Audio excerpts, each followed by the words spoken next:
welcome to my tutorial about the 5 foundational moves of shuffle. These are the 5 moves that we now consider to be a foundational move. Not all of them come exactly from shuffle, as we will see in quite a moment, but right now they are used as the foundation to build upon. These 5 moves we can then change, modify, apply some concepts to create basically any shuffle move in existence.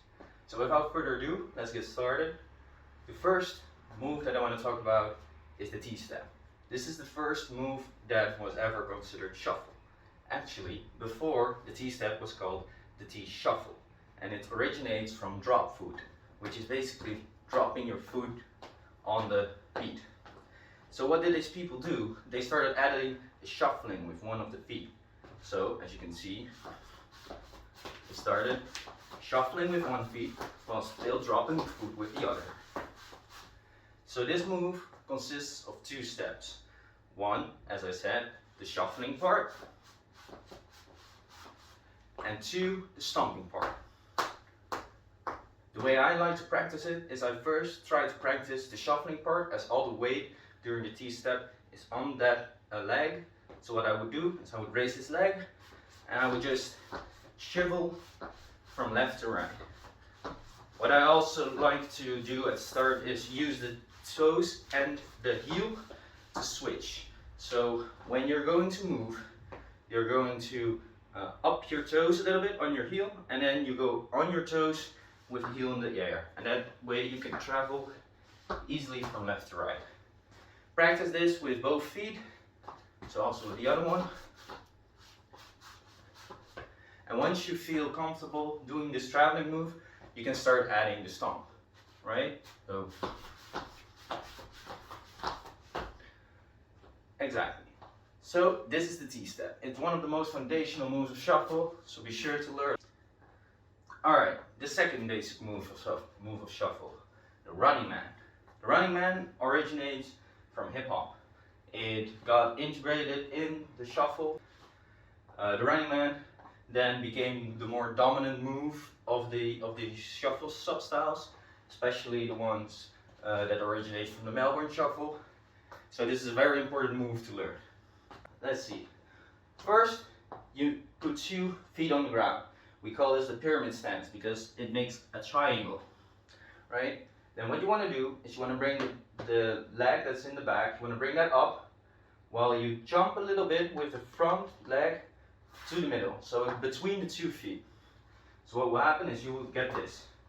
We call this the flamingo stance because flamingos like to stand on one leg. This is kind of like a flamingo, so we call it like this. The next thing we want to do is we want to go straight down with the leg that's in the air, and we want to stride the leg backwards. So you go like this.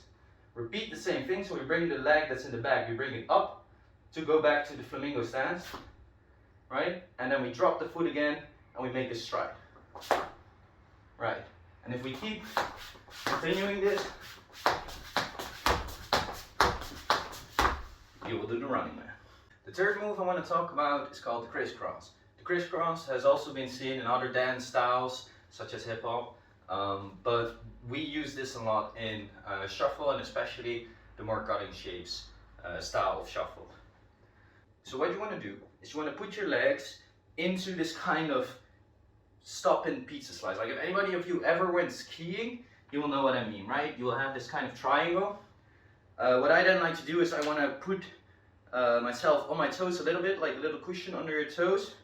And then what we want to do is we want to jump over each other, right? So we do this, that, this, that, this, that, this, that, right? And then every kick is when you cross your legs. Kick, kick, kick, kick, kick. This is a fairly simple move, but it goes really fast if the BPM of the song gets higher. So keep practicing. The fourth move I want to talk about is the Charleston. The Charleston is a bit more difficult for some, but in essence it's kind of the same like the Criss Cross, in my opinion, but just with one leg. I'll show what I mean. First, we make sure that we have the heel and the toe connected like this. And what we want to do is we want to pivot this foot outwards while we lift up the other leg. We lift up the other leg, and it has a really odd position, as you can see. If I would set it down, we would be back in this kind of pizza slice motion.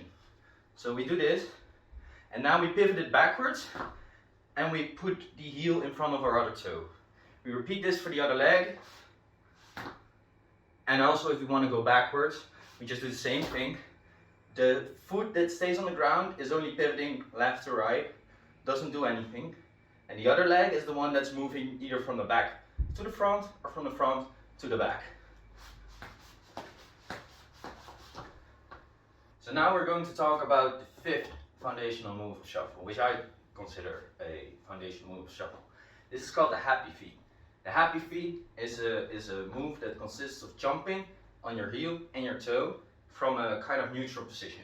So this is the neutral position I'm talking about. Then we're going to choose a side. I'll choose left side this time. From this neutral position, we're going to jump on our heel and our toes. If I choose left, I'm going to jump on my left heel and my right toe, right? So I go bum. Then we bring it back, bum, bring it back, bum, bring it back, bum. If we do this faster, it will look like this. This is the last of the 5 foundational shuffle moves. I hope you were able to learn something from this. If not, please send me a message, give me some feedback. I always love to improve, and I hope you enjoyed the content. Take care.